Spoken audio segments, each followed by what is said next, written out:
promise to Chorba. Promise to Chorba. Promise to Chorba.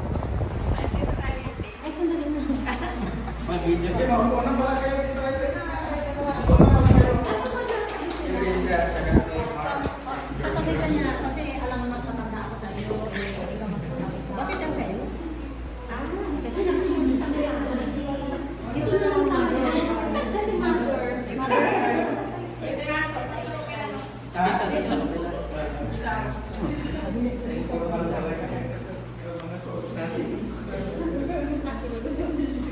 Sige mga kapatid, tayo ay naririto upang saksihan ang pag-iisang dibdib ni Joshua at ni Risha na unang dinalaga ng Diyos nung una pa man na kinakasal ay lalaki at babae.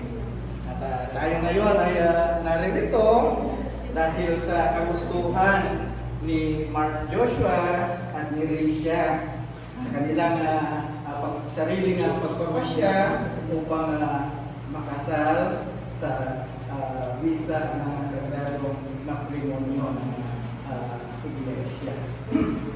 At bilang panimula, tayo muna ay mananalangin. Ilingin natin si Manang Jean para sa opening prayer. Tayo nanalangin ang maraming Diyos na makapangyarihan sa lahat. Salamat po sa umaga ito, Panginoon, na kami po ay nandito sa iyong harapan. Sa iyong banal na pangalan, Panginoon. Upang kami ay magkaroon ng isang pag-witness sa dalawang mahal namin sa buhay, Panginoon, si Risha at si Joshua. Salamat dahil nagkaroon sila ng iisang hangarin, Panginoon, na mahalin ang isa't isa, Panginoon. Hindi man nakaugon na sila magpakasal sa lalong madaling panahon, Panginoon. Nandoon ang kanilang pangako sa isa't isa na sila'y magmamahalan, Panginoon. At sana gabayan mo po ang dalawang ito at kami rin po na mag-witness sa umarang ito. Pero gabayan mo rin po si Pastor. At sana, Panginoon, lahat ng biyaya at pagpapala at lahat, Panginoon, ng blessing ay manggagaling sa inyo sa aming gagawin sa umaga ito. Ito po ang aming hiling sa matamis na pangalan ng Jesus. At hindi matutuloy ang kasal kung mayroong tututol. Hindi ko na ganito. Hindi ko na noon tinatanong, pero wala naman siguro. Nasa ako si Mami. Paalam mo kayo. Sige. Ang tanong sa panmuna sa lalaki, Mark, tinatanggap mo ba si Richard upang iyong maging asawa sa hirap at ginhawa sa kalusugan at sa karamdaman at sa panunumpa na sasamahan siya, mamahalin, kakalingahin habang kayo ay nabubuhay? Yes, Pastor. Okay, good.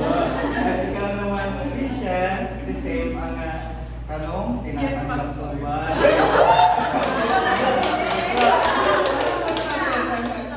Si Mark Joshua, sa hirap at ginhawa, sa kalusugan at sa karamdaman, at nanunumpa na sasamahan, mamahalin, kakalingahin si Mark Joshua habang kayo ay nabubuhay.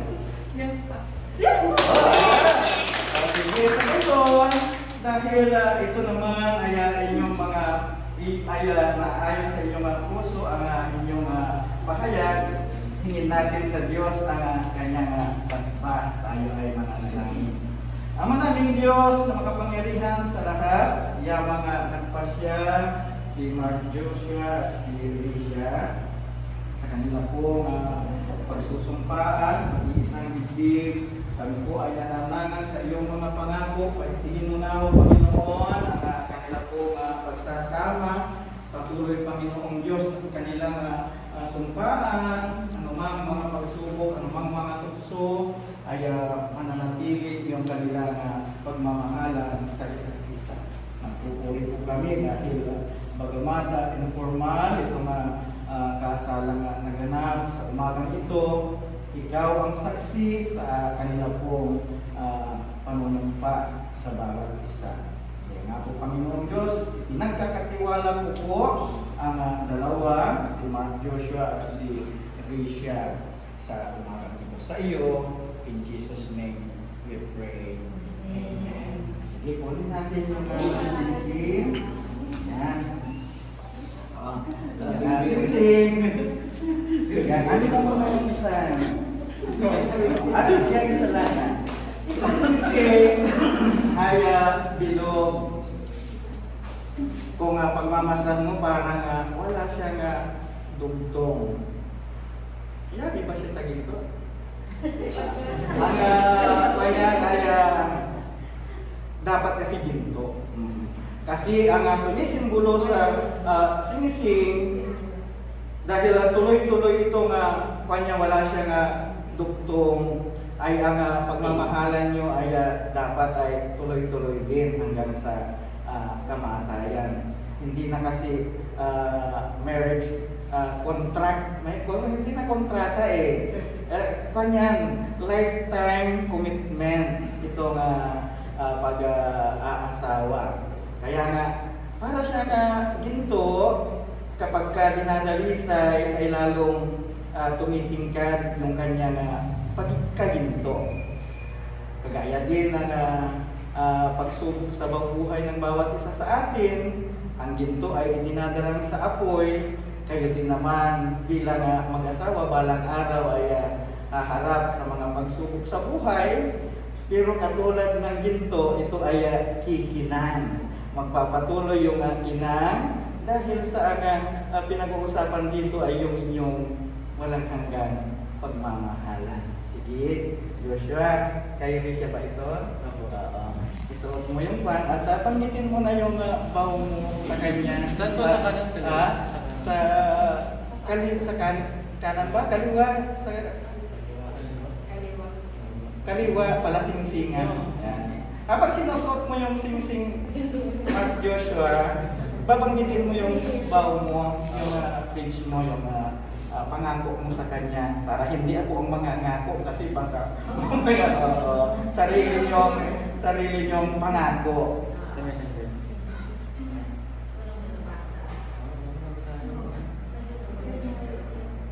Okay na basta? Oo, sige na. Wait lang. Ano basta na baka ko Oo, habang ko tapos babanggitin mo muna yan bago mo isuot para hindi ka magkamali. May script. Parte ko makalimutan. Scripted? Ano siya? My love, Risha, ako si MJ na nangangako sa iyo na magiging mabait na boyfriend mo hanggang sa maging asawa mo at hanggang sa mamatay. Magiging masunurin, hindi ka lolokohin. Magiging tapat sa iyo sa lahat ng bagay. Ibibigay sa iyo lahat ng aking makakaya. Sasamahan ka sa masaya at malungkot na panahon ng buhay mo. At higit sa lahat, mamahalin kita ng lulusan. Ito ang pangako na gusto kong sabihin sa harap mo, harap ng pastor, harap ng pamilya, kaibigan ko, harap at higit sa lahat sa harap ng Diyos. Naniniwala ko na ikaw ang binigay sa akin para makasama ko habang buhay. Kaya aalagaan kita at hindi papakawalan. Hanggang sa may kasal tayo at hanggang magkaroon tayo ng masayang pamilya. Ikaw lang ang mamahalin kong babae. I love you so much. Ayan. Isuot mo lang yung ulit. Isuot mo lang sa kalasitingan nito. At ikaw naman, Lydia, kung ano ang pag-uulay niya. Banggitin mo muna yung bago mo isuot yung sing-sing kay Mark.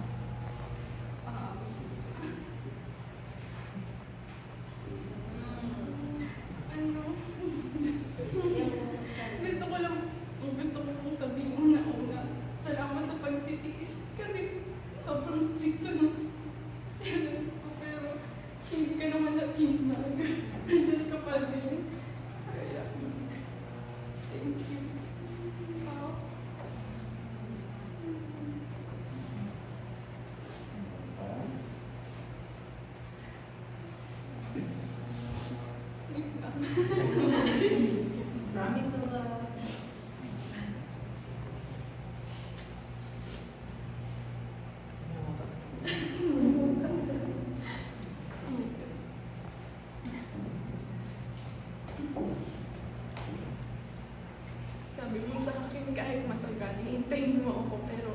tingin ko naman lang, hindi na matagal.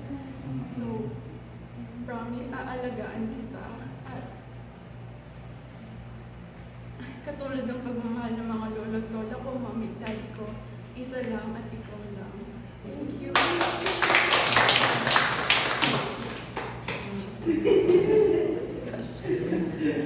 Hindi maka-George. Sige, maupo na kayo. Wala naman tayo mga wala tayo. Sige. Joshua, hawakan niyo itong parang kayong mag-asawa. Ano? Kasi sa buhay mag-asawa, sabi na Bible, sabi niya doon sa maliban ang Diyos ang magtayo nitong bahay, ang bahay na itinayo ay walang kabuluhan. Katulad ito ng pagtatayo ng family, parang araw kapag na-establish na yung pagsasama, kakaroon na kayo ng mga anak, kakaroon na rin ng mga pagsubok sa buhay.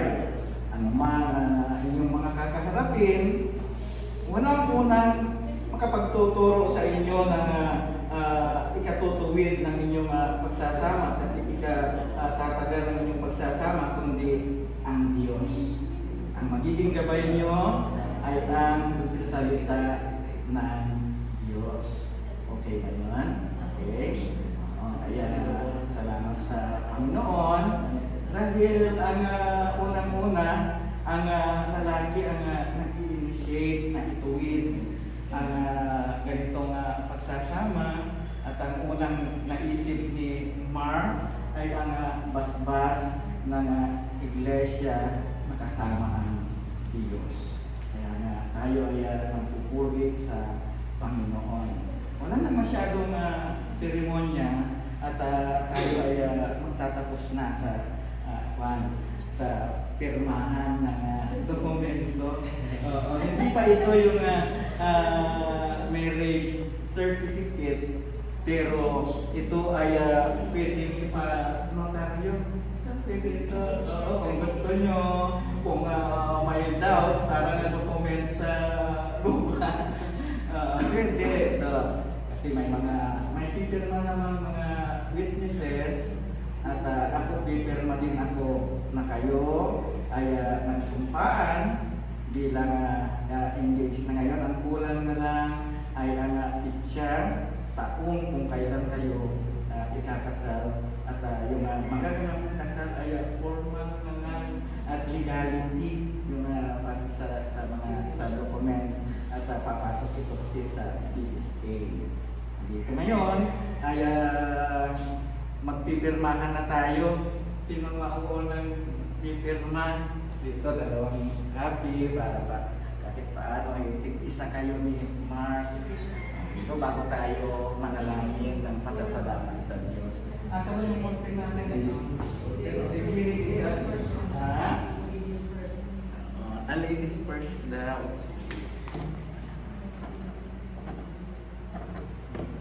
Pilihan. Hindi naman.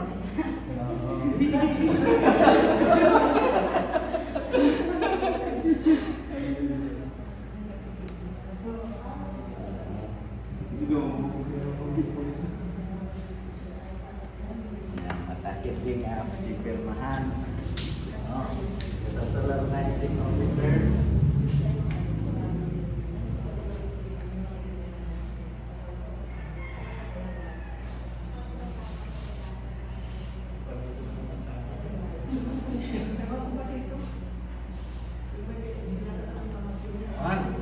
Sige, tayo lahat ay tumayo at tapos na kasalan para maganito. Kasalan kasi engaged pa na rin yan. Miss na plus. Engaged? Oo. Sige, iwasan natin na nakakaya. Sa kapangyarihan, ipinagkaloob sa akin ng iglesia bilang isang ministro, pastor, kayo ay aking tinatalaga na mag-asawa na. Mrs. Mark Joshua Nicolay. Sige, pwede kasi yung asawa mo. Sa ngalan ng Ama, at ng Anak, at ng Espiritu Santo. Amen. Sige, pwede na. Sige, pwede na. Pas-pas ng dokumento na lang ako. 30 seconds. Gigilin ka muna. Mauna ka manalo. Ikaw, hawakan mo siya. Ay, hindi namin nakita. Hindi namin nakita. Nakuha? Bilis? Ha? Yes. Ay, maraming Diyos, salamat po na mayroong mga bata ngayon na nagpasya na sila ay magsumpaan para sa kanila isang libin. Puri po kami sa iyong katapatan, sa iyong karangalan, Panginoong Diyos, sa iyong patuloy na paggabay at patnubay sa iglesia ito upang maagay ang mga kabataan tungo doon sa nais mo para sa kanilang mga buhay. Kung mayroon man mga kasalanan na po ay nagawa, ang nawa kaming patawarin. Tapos pusin ang iyong banal na Espiritu, masunod po ang iyong kalooban. Dalangin po ang pagsasama ng dalawang ito, ni Mark at ni Alicia. Patuloy mga paitingin, Panginoon. Pagtibayin hanggang sa sila, Panginoong Diyos, ay magkaroon ng mga sukling, yaman yung sinabi sa iyong mga salita na ang mag-asawa ay magkakaroon ng mga sukling. Yes po, ang kanilang mga buhay, kasama ng kanilang mga mahal sa buhay. In Jesus' name we pray. Amen. Witness kami. Oo. Irma daw.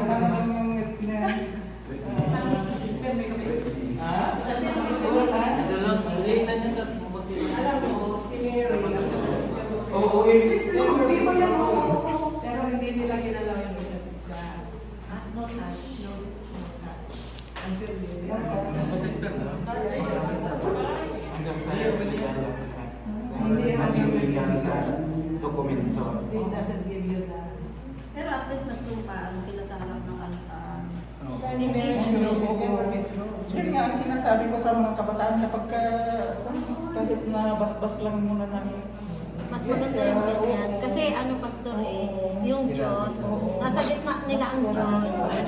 Nasa gitna nila ang papatnubay sa kanila sa lahat ng oras. Kahit sila ay mag-away, kahit sila ay magsampalan, magsabunutan, pagdating ng hamon, nandiyan pa rin ang Diyos. magsampalan pa naman. Magsampalan pa rin. May bayad ang perma ko ah. Member of the family, Alicia.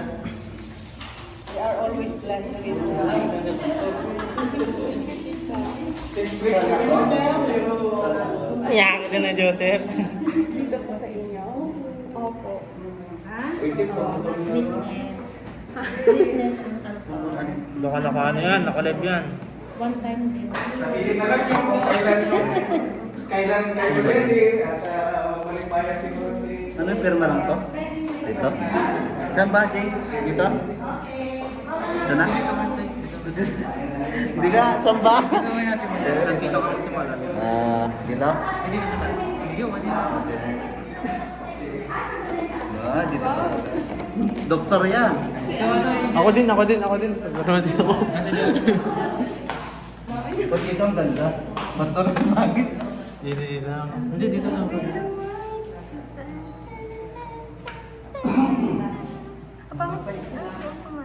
Ilan taon ko na, Seth? Pagbabalik niyo daw, kasal siguro. Gusto namin, hindi rin nagkasal sa Pilipinas, di ba?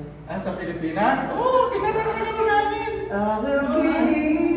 Singer lang. Kumanta kayo eh, oo.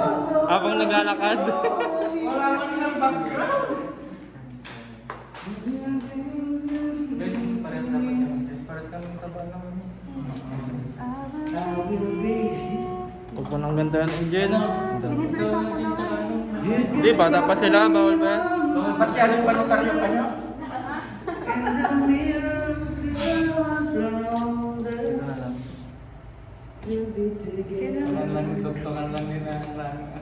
before me. I will be. Ang Pero, katulad. kami may pagkantay nila ng Brayo. Pero may Tama. pagkalma. Ha? Para sa dito. Ha? Lahat ng mga audience pala. Giftless ano. Audience impact.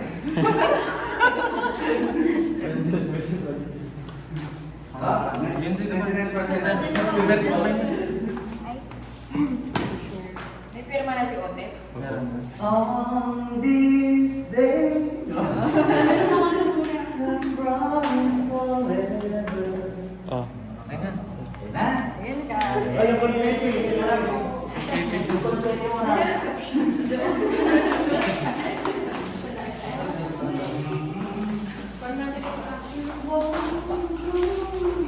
Pag nakaluto yun. Ay, yung tayo.